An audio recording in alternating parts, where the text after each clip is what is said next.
নমস্কার। আমি 17 নং গুলাহাটি মন্ডল সভাপতি শ্রীরামকৃষ্ণ সাহা। আমি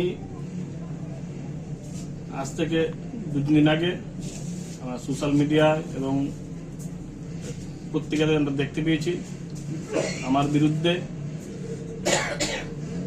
একটা সংবাদ হয়েছে, সেটা সম্পূর্ণ মিথ্যা এবং ভিত্তিহীন। আমি সেই যারা যার সাথে জড়িত ছিল তাদেরকে আমি দীক্ষা জানাই, কারণ এই নোংরা রাজনীতিতে ভারতীয় জনতা পার্টির ক্ষুণ্ণ হয়েছে, সম্মানহানি হয়েছে। তো যেহেতু আমাকে নিয়ে একটা কুৎসা রটা হয়েছে, তো আমি মনে করি যে দলের ঊর্ধ্বে আমি নই, দল সর্বোপরি। দল সেটা বিচার বিশ্লেষণ করবে, দল সঠিক তদন্তমূলে এর সাথে কারা জড়িত, কারা এই ঘটনার সাথে করিয়েছে সেটা তারা তদন্ত করে সত্যটা উদ্ঘাটন করবে এবং দোষীদের শাস্তিও দেবে।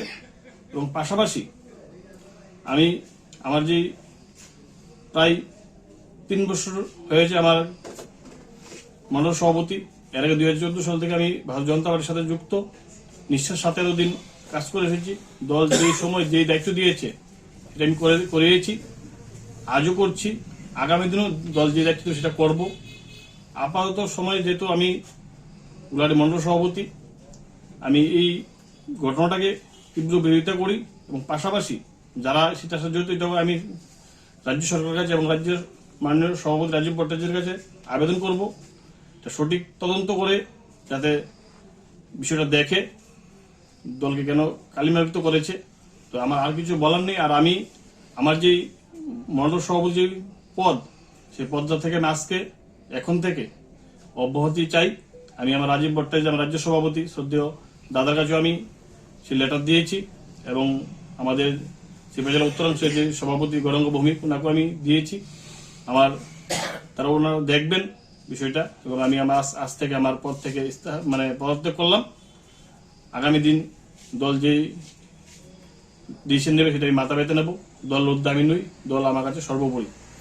একটা ফোন কল ভাইরাল হয়েছে, সেটাতে দাবি করা হচ্ছে নাকি আপনার সঙ্গে কারো একজনের কথা হচ্ছিল। গোটা বিষয়টাকে আপনি কিভাবে দেখছেন এবং কি বলবেন? বিষয়টা হচ্ছে সম্পূর্ণ মিথ্যা। সে বিষয়টা আমাকে চক্রান্তভাবে ফাঁসানোর জন্য সেটা করেছে। সেটা আমার বয়স নয়, অন্য কোনো বয়স বা অন্য কিছু করে সেটা আমাকে কালিমালিপ্ত করেছে।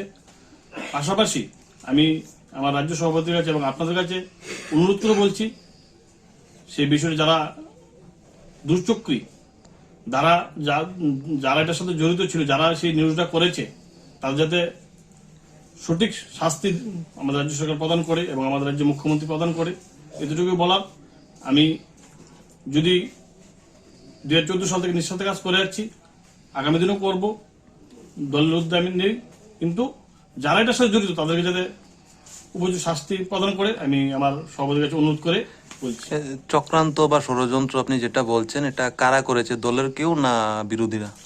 এটা বলতে আমি সঠিক বলতে পারছি না, কারণ যেহেতু রাজ্য কমিটির আমি রাজ্য সভাপতিকে বলেছি, ওনারা তদন্ত করবেন, করে দেখবেন যে কারা করছেন। দলেরও হতে পারে, দলের বাইরেও হতে পারে, সেটা আমি জানা নেই, কিন্তু সেটা রাজ্য সভাপতি বিচার বিশ্লেষণ করে দেখবে কারা করে, তারা তদন্ত করছে। তার তদন্ত মূল্য যেটা বাইরে আসবে সেটা আপনারা পরবর্তী সময় দেখতে পাবেন। কোনো আইনি পদক্ষেপ নেবেন? আমি আইন পদক্ষেপ তো নেওয়ার এখন কোনো পরিকল্পনা নেই, কিন্তু নিতেও পারি, কিন্তু এখন আমার কোনো আপাতত পরিকল্পনা নেই।